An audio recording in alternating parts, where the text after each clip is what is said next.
Tomorrow is Election Day, and the Patriot campaign encourages you to take a moment to ponder 3 of the most important issues facing our country. First, immigration. This country is absolutely a nation of immigrants, and that fact should be celebrated every day. This country also has a unique American culture that works when different cultures assimilate into the great thing we have going already.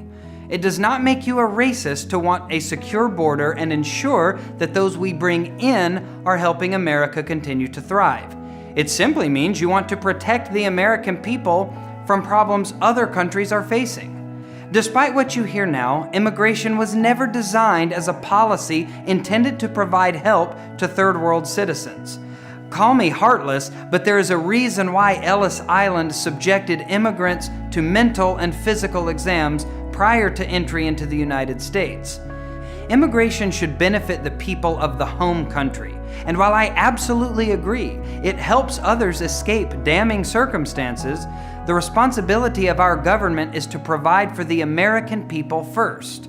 But this issue is not about returning to immigration policy to Ellis Island days, but rather, how do we move forward now that, according to both sides of the aisle, we have massive immigration problems? 76% of immigrant households with children receive some kind of welfare benefit. This is unsustainable.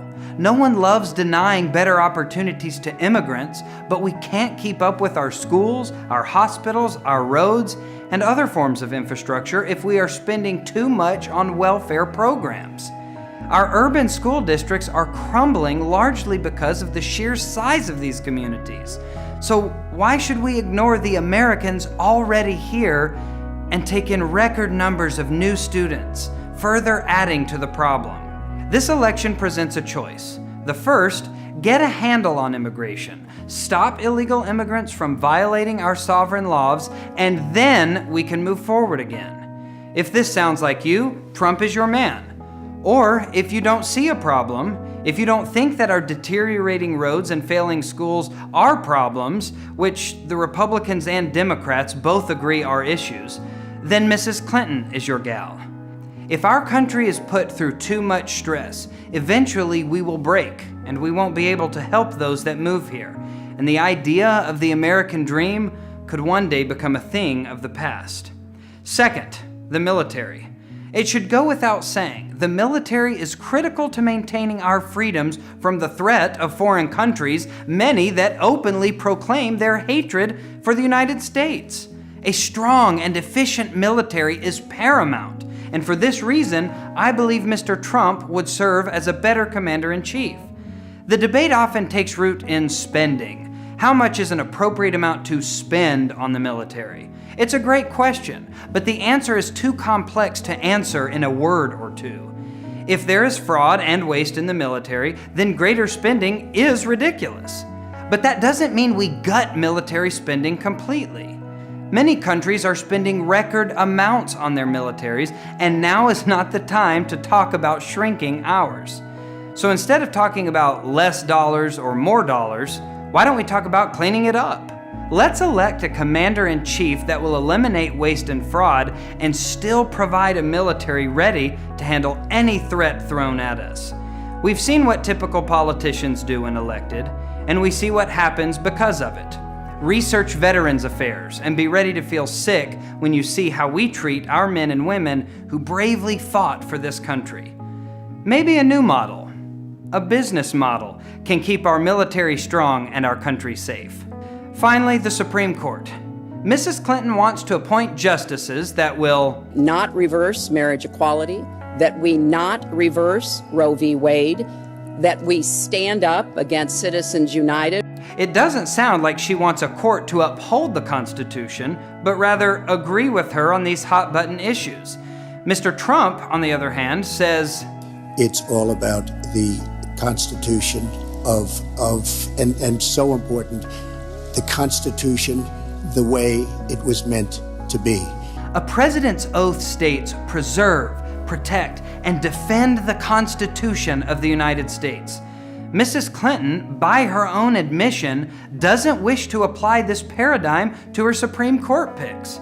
This isn't just dangerous because I disagree with her ideology.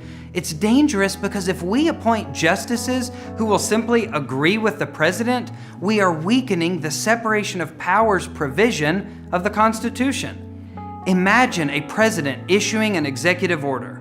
The Congress disagrees and fights her on it.